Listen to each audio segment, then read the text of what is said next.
قتلوا فی سبیل اللہ اموات، کہ انہیں مردہ تو خیال بھی مت کرنا، سوچنا بھی مت کہ وہ مردہ ہیں، بل احیاء، بلکہ وہ تو زندہ ہیں، عند ربہم، اپنے رب کے پاس زندہ ہیں، یرزقون، اور انہیں رزق بھی دیا جاتا ہے، انہیں رزق بھی دیا جاتا ہے، وہ کھاتے پیتے ہیں۔ حضرت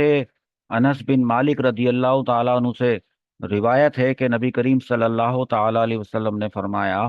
اہل جنت میں سے ایک شخص کو لایا جائے گا اور اللہ رب العزت اس سے فرمائیں گے کہ اے ابن آدم، تو نے اس جنت کو کیسا پایا، اپنی منزل کو، اپنے مقام کو کیسا پایا؟ تو وہ عرض کرے گا کہ اے میرے رب، بہت اچھی منزل ہے۔ تو اللہ رب العزت ان سے ارشاد فرمائیں گے کہ تو پھر مانگو اور کوئی تمنا کرو، اور تمہیں اور کیا چاہیے؟ تو وہ شہید عرض کرے گا کہ اے میرے رب، میں تجھ سے سوال کرتا ہوں کہ تو مجھے دنیا میں واپس ایک مرتبہ لوٹا دے، میں 10 مرتبہ تیری راہ میں شہید کیا جاؤں۔ اور وہ یہ سوال اس لیے کرے گا کہ اس نے شہادت کی فضیلت وہ ملاحظہ کر لی ہے، کر لی ہوگی، دیکھ لی ہوگی۔ شہید کسے کہتے ہیں؟ تو شہید کی فقہ میں یہ تعریف ہے کہ وہ مسلمان مکلف جو جہاد میں مارا گیا ہو یا ظلمن مارا گیا ہو، اور اس کے قتل سے مال بھی واجب نہ ہوا ہو، یا وہ جہاد میں یا ظلم میں مردہ پایا گیا، زخمی پایا گیا، اور بعد میں اس کا انتقال ہوا اور اس نے کوئی آسائش نہ پائی۔ تو شہید پر دنیا میں یہ احکام ہے کہ اس کو غسل نہیں دیا جائے گا اور نہ ہی اس کو کفن دیا جائے گا، اس کے اپنے لباس میں ہی اس کو رکھا جائے گا، اور بغیر غسل دیے، بغیر کفن پہنائے اس کو اسی کے اپنے لباس میں ہی دفن کیا جائے گا۔ نماز جنازہ اس پر جو پڑھی جائے گی، اس وقت اس پر کفن نہیں ہوگا۔ اب اللہ رب العزت کی راہ میں قتل کیے جانے والے جن لوگوں کا یہ بیان ہے، تو کچھ احادیث میں اور بھی مقتولین اور انتقال کرنے والوں کے بارے میں شہادت کے درجے کا بیان آیا ہے۔ بعض شہداء وہ ہیں کہ ان پر دنیا کے یہ احکام تو جاری نہیں ہوتے، لیکن آخرت میں ان کے لیے بہرحال شہادت کا درجہ احادیث میں مذکور ہے۔ جیسے کوئی ڈوب کر مر گیا، شہید ہے، جل کر مر گیا، شہید ہے، دیوار کے گاڑی کے نیچے دب کر مر گیا، شہید ہے، حصول علم دین کی راہ میں انتقال کر گیا، طالب علم دین، شہید ہے، حج کے لیے نکلا، انتقال کر گیا،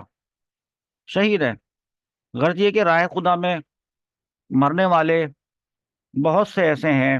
احادیث میں تقریباً 40 قسم کے لوگوں کا بیان آیا ہے کہ ان کو شہادت کا رتبہ دیا جاتا ہے۔ البتہ جو جہاد میں اور ظلماً قتل کر دیا جائے، کافروں کے خلاف جنگ کرتے ہوئے شہید کر دیا جائے، تو دنیا میں یہ حکم ہے کہ اس کو غسل نہیں دیا جائے گا، کفن نہیں پہنایا جائے گا، ایسے ہی اسی کے کپڑوں میں اس کی نماز جنازہ ادا کی جائے گی اور اس کو دفن کر دیا جائے گا۔ آگے ارشاد ہوتا ہے، وَلَنَبْلُوَنَّكُمْ بِشَيْءٍ مِّنَ الْخَوْفِ وَالْجُوعِ وَنَقْصٍ مِّنَ الْأَمْوَالِ وَالْأَنفُسِ وَالثَّمَرَاتِ وَبَشِّرِ الصَّابِرِينَ۔ بہت ہی اہم بیان ہے، اس میں مسلمانوں کو یہ بات بتائی گئی ہے کہ اللہ رب العزت ان کو کچھ چیزوں سے آزمائیں گے۔ آزمانے کے لیے جو لفظ آیا ہے قرآن پاک کا، وہ ہے لَنَبْلُوَنَّ، لَنَبْلُوَنَّ، اور کم کا مطلب ہے تمہیں۔ تو یہ جو لَنَبْلُوَنَّ ہے، اس کو سمجھنے کی ضرورت ہے کہ اس کے حروف اصلیہ با، لام اور واو ہے۔ با، لام اور واو، اسی با سے پہلے یہ جو نون ہے اور اس سے پہلے یہ جو لام ہے، اور اس با کے بعد یہ جو لام اور واو ہے، تو اس کے حروف اصلیہ با لام واو، تو یہ تو آپ کو نظر آ گئے، اس کو روٹ ورڈز کہتے ہیں، اور یہ اس کا مادہ ہے۔ تو اس کی اصل یہ تھی کہ اس کی بنا یہ تھی کہ بلاوا یبلوو، بلاوا آزمایا اس ایک مرد نے، یبلوو آزمائے گا وہ ایک مرد، تو یبلو سے یا ہٹے گی جب اور اس کی جگہ نون آ جائے گی تو بنے گا نبلوو، اور نبلوو بغیر تعلیل کے ساتھ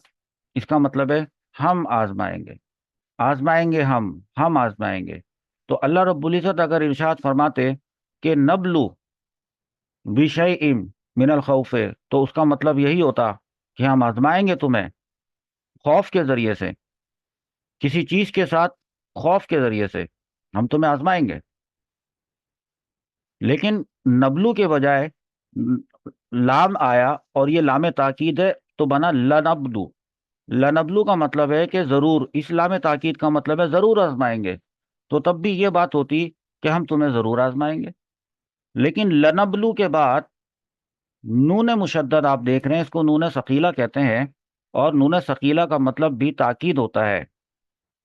کہ ضرور آزمائیں گے۔ تو ایک تو لام کا مطلب ہے کہ ضرور آزمائیں گے، اور نون مشدد نون ثقیلہ کا مطلب ہے کہ ضرور آزمائیں گے۔ تو اس کا مطلب ہے کہ دو ضرور جمع ہوئے، دو تاکیدیں جمع ہوئیں، تو ضرور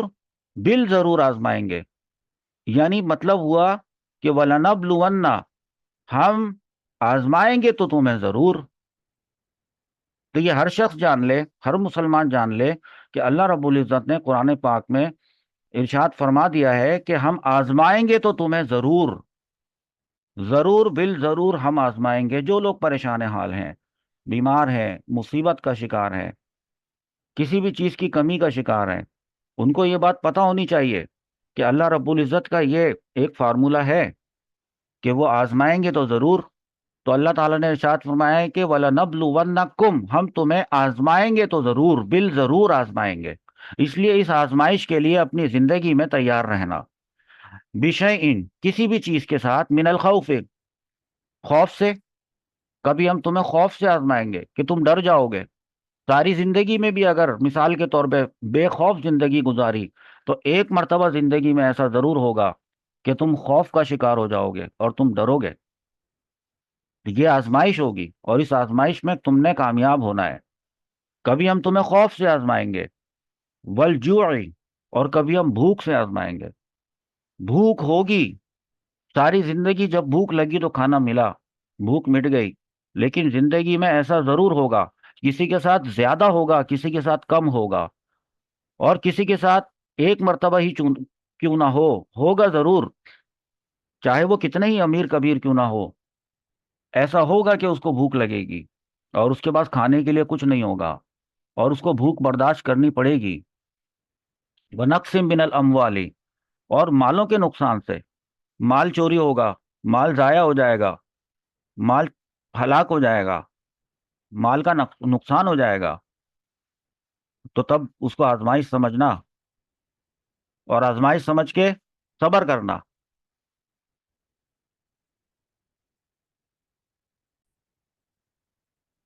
والانفسی والثمرات،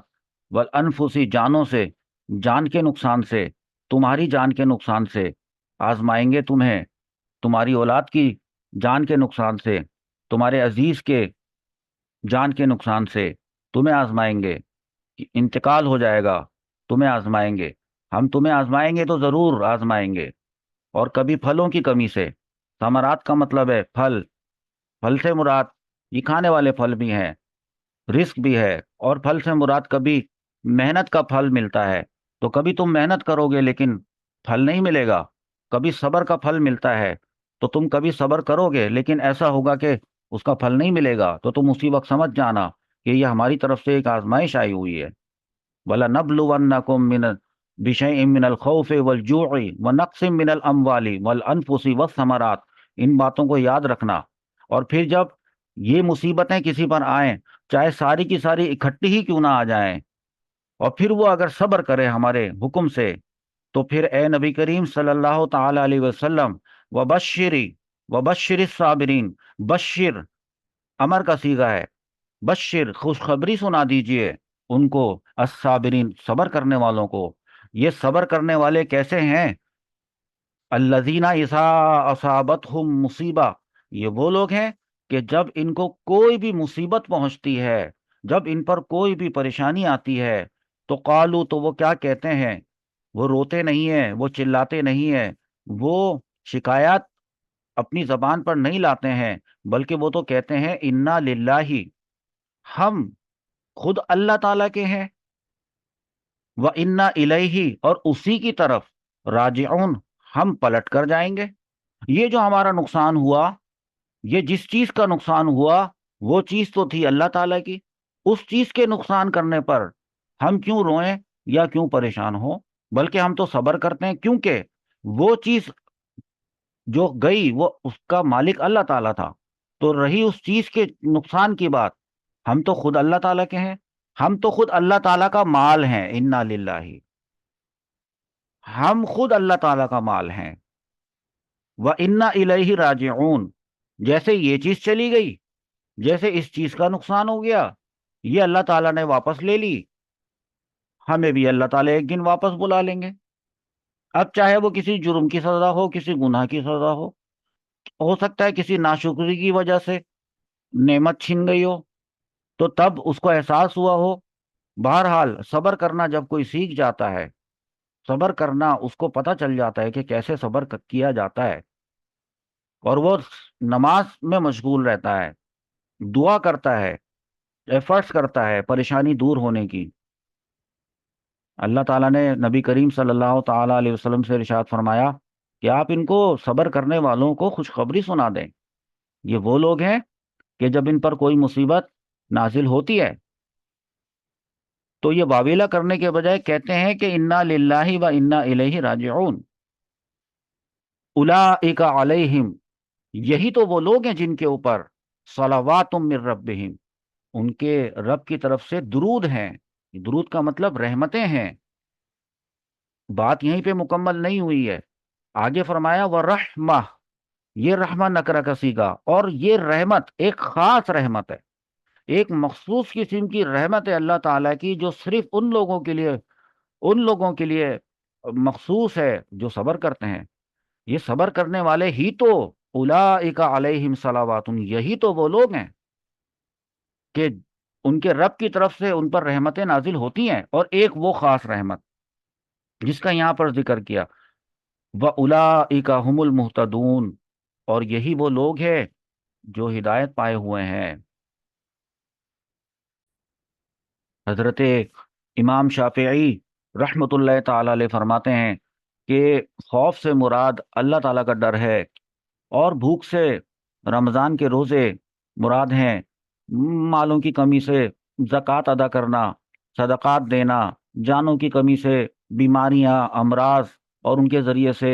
موت کا شکار ہو جانا، خود کا موت کا شکار ہو جانا یا اولاد کا انتقال کر جانا، پھلوں کی کمی سے اصل مراد اولاد کی موت مراد ہے، پھلوں کی کمی سے، کیونکہ اولاد دل کا پھل ہوتی ہے، جیسے کہ حضور اکرم صلی اللہ علیہ وسلم نے فرمایا ہے، جب کسی بندے کا بچہ مرتا ہے، جب کسی شخص کا بچہ انتقال کر جاتا ہے، تو اللہ تعالیٰ فرشتوں سے فرماتے ہیں کہ تم نے میرے بندے کے بچے کی روح قبض کی؟ وہ عرض کرتے ہیں کہ ہاں یا اللہ تعالیٰ ہم نے کی۔ تو اللہ رب العزت ارشاد فرماتے ہیں کہ تم نے اس سے اس کے دل کا پھل چھین لیا ہے؟ وہ عرض کرتے ہیں کہ جی ہاں یا اللہ تعالیٰ ہم نے ایسا ہی کیا ہے۔ تو اللہ رب العزت جو ہر بات جانتے ہیں،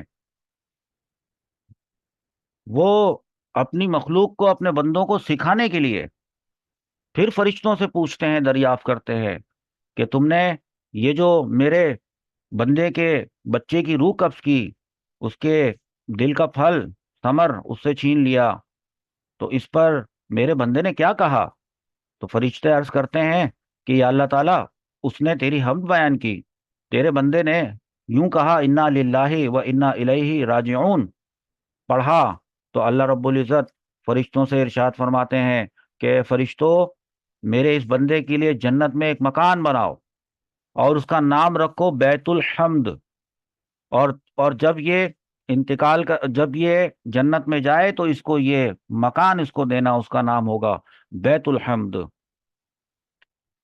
یاد رکھے، زندگی تو آزمائشوں کا نام ہے، زندگی تو ہے ہی پریشانیوں کا نام۔ پریشانی کے بعد آسانی آتی ہے، انا مع العسر یسرا۔ ہر پریشانی، لیکن یہ فرما دیا ہے کہ ہر پریشانی کے بعد آسانی تو ضرور آتی ہے۔ ہر ساری زندگی آسانی میں گزرے ایسا تو نہیں ہوتا۔ کچھ لوگوں کی زیادہ تر زندگی آسانیوں میں گزرتی ہے، لیکن پریشانیاں تو آتی ہیں۔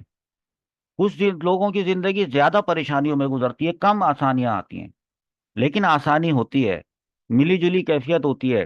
اللہ تعالیٰ نے ہر ایک کو اپنی مرضی کے مطابق زندگی دی ہے، اور ساتھ میں فرما دیا ہے کہ کسی کو اس کی جان سے بڑھ کر، اس کی استطاعت سے بڑھ کر، اس کی برداشت سے بڑھ کر بوجھ نہیں ڈالتا۔ لا یکلف اللہ نفسا الا وسعها، صرف اتنا ہی بوجھ اللہ تعالیٰ ڈالتا ہے جتنا بندے میں برداشت کرنے کی طاقت ہوتی ہے۔ تو زندگی میں تو قدم قدم پر آزمائشیں آتی ہیں۔ اللہ تعالیٰ اپنے بندوں کو کبھی بیماری دے کے آزماتے ہیں، کبھی جان و مال کی کمی سے آزماتے ہیں، کبھی دشمن کے ڈر سے، خوف سے آزماتے ہیں، کبھی ظالم کے ڈر اور خوف سے آزماتے ہیں، کبھی کسی نقصان سے، کبھی آفات سے، کبھی بلاؤں سے، کبھی کسی کے جادو کے اثر کر جانے سے۔ جادو بھی تبھی اثر کرتا ہے جب اللہ رب العزت کی طرف سے اجازت ہوتی ہے کہ اللہ تعالیٰ کسی کو اگر سزا دینا چاہتے ہیں، اور کسی نے جادو کیا ہوتا ہے تو جادو تو اللہ کے بغیر اثر نہیں کر سکتا، تو اللہ تعالیٰ سزا دینے کے لیے اس جادو کو آنے دیتے ہیں۔ اسی طرح جنات ہیں، وہ انسانوں کو تنگ کرتے ہیں، اللہ کی مرضی کے بغیر تنگ نہیں کر سکتے۔ تو جب اللہ رب العزت کی مرضی ہوتی ہے، اللہ تعالیٰ اپنے کسی بندے سے ناراض ہوتے ہیں، اور اللہ تعالیٰ ناراض ہونے کے بعد اس کو سزا کے طور پہ، آزمائش کے طور پہ اس کو جادو کا شکار ہونے دیتے ہیں، اور اس کو جنات کا شکار، اثرات کا شکار ہونے دیتے ہیں۔ اور کبھی اللہ رب العزت ان چیزوں کو اس لیے ہونے دیتے ہیں کہ اللہ تعالیٰ یہ دیکھنا چاہتے ہیں کہ ایسے وقت میں ہمارے بندے نے کیا کیا۔ آفات آتی ہیں، بلیات آتی ہیں، کبھی نت نئے قسم کے فتنوں سے اللہ تعالیٰ آزماتے ہیں۔ اور راہ دین میں، جیسے کہ آپ لوگ علم دین حاصل کر رہے ہیں، تو راہ دین میں، تبلیغ دین میں، یہ تو خصوصی طور پر، خاص طور پر یہ وہ راستہ ہے جس میں قدم قدم پر آزمائشیں ہی آزمائشیں ہیں، پریشانیاں ہی پریشانیاں ہیں، لیکن بڑی میٹھی قسم کی پریشانیاں ہیں۔ اصول علم دین کی راستے میں آنے والی پریشانیاں، یہ وہ ٹینشن ہے جو جب دماغ میں گھر کر لیتی ہے، یہ ٹینشن، سبق کی ٹینشن، یاد کرنے کی ٹینشن، امتحان دینے کی ٹینشن، یہ وہ ٹینشن ہے جب یہ دماغ میں اپنی جگہ بنا لیتی ہیں تو دنیا کی دیگر تمام ٹینشنیں وہ ختم ہو جاتی ہیں۔ ختم سے مراد وہ موجود تو رہتی ہیں، لیکن ان کے آپ کے دماغ میں آنے کی جگہ نہیں بنتی۔ دماغ میں مزید کسی ٹینشن کے آنے کی جگہ ہی نہیں رہتی، کیونکہ حصول علم دین کی، اللہ کے کلام کی سیکھنے کی، احادیث سیکھنے کی، فقہ سیکھنے کی، اللہ تعالیٰ کے رسول صلی اللہ تعالیٰ علیہ وآلہ وسلم کے اسوہ حسنہ کو سیکھنے کی، یہ جو ٹینشنیں ہوتی ہیں کہ یاد نہیں ہو رہا ہے، سمجھ میں نہیں آ رہا ہے،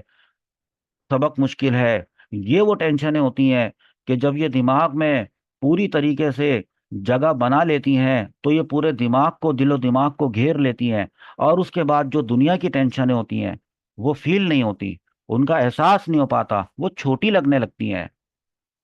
تو اللہ تعالیٰ سے دعا ہے کہ اللہ تعالیٰ ہمیں حصول علم دین کے اس راستے پر، آنے والی آزمائشوں پر، مشکلات پر ثابت قدم رکھے،